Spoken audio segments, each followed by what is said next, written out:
Will you introduce yourself? I will. Okay. I'm Donn Rosenaur, and I'm a retired pastor, retired person in capital development for religious nonprofits, and I now reside in Dallas, Texas. And I think, when you begin on this and you kind of take a look, who are the people out there that we want to talk to? Find out a little bit about them if you can ahead of time. And just don't knock cold on their door. Have the courtesy, if you can, to help them plan their day and give permission to your visit. And you want to talk to them, you don't have to deny in your phone conversation or letter or however you communicate through email or whatever it is. I think people appreciate honesty. And there's an integrity to that. So let them know, I'd like to talk to you about this, and hopefully we can build some interest and communicate to you. At the very least, we want to tell our story of what's going on. We know there are a lot of people knocking on doors to get commitments from people. But at the very least, we want to tell you our story. Then, when you have that visit, and I think depending on your audience, and you know that better than I would, but what kind of information do you want to leave with those people in addition to what you've said? Is there going to be a picture of those who are going to be served? Is there going to be a picture of a garden and a little story, brief story of the difference it makes, which will remind them visually. Something tangible. Right, and will remind them of what the visit was about. And the person they contact, et cetera, et cetera. Then also it's important to follow up. First, you follow up with a thank you. But after receiving that gift, and depending on the timelines in which you're working and the project that is before them, then you go back and invite them to come and see what their gift has, what see difference their investment. Absolutely. And then the easiest person to get on board to contribute is the one who's contributed in the first place. But you always want to reinforce, never take it for granted. And always have that spirit of mutual friendship and mission. Because that's what you're about together in this. It isn't finally about any single person who's making the contact, but it's about the people that it's impacting. And another thing that is helpful in maybe that information piece you hand out or in communication you make on the follow-up is the story that comes from the people who have been touched by it.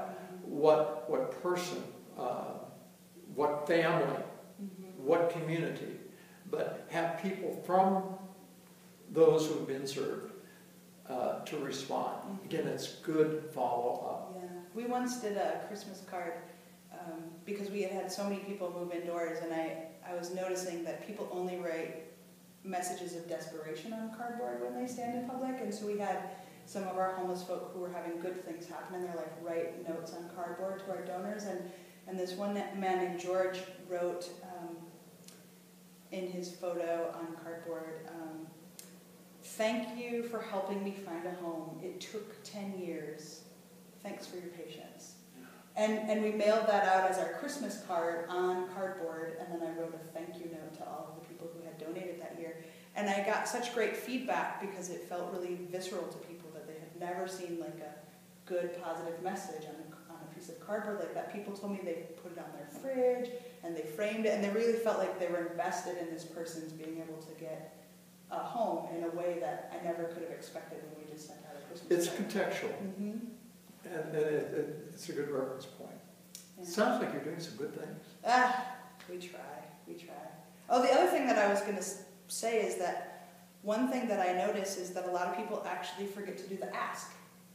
They'll tell you all about the story, but then at the end they are afraid to say the words, and I hope you will give us money, or I hope you will give us $50, or I hope you will do this. And people often say to me when I do that, because my motto is, I'd rather beg than have anyone else need to beg.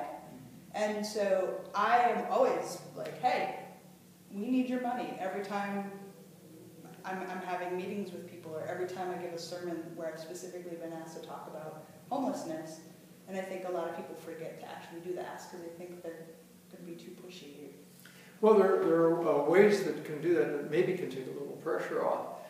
For example, when you have a particular person that you see as a possible donor, have in mind before you go there what level of gift you're seeking. And you can break that down in making the closure. You can talk about how much a gift of $50 will benefit an individual, or $100 will help with a family or an extended family, and have an outline of here's the difference you can make at this level, here's the difference you can make at this level. And again, I use the term investment. I think you can play games with language, but what would you like to invest to make a difference here? And here are the different levels. Would you consider, that's always a good phrase, would you consider making a gift at the $250 level? And that makes it easy. It's just a I like that mechanical phrasing. thing. Yeah. Investment, would you consider? Very good. So people don't feel pushed in the corner. Well, thanks for taking time with us. I hope all the little baby pastors and any pastor out there who's interested in learning about financial stuff watch the whole thing to see all of your wisdom. Thanks for asking me to do that.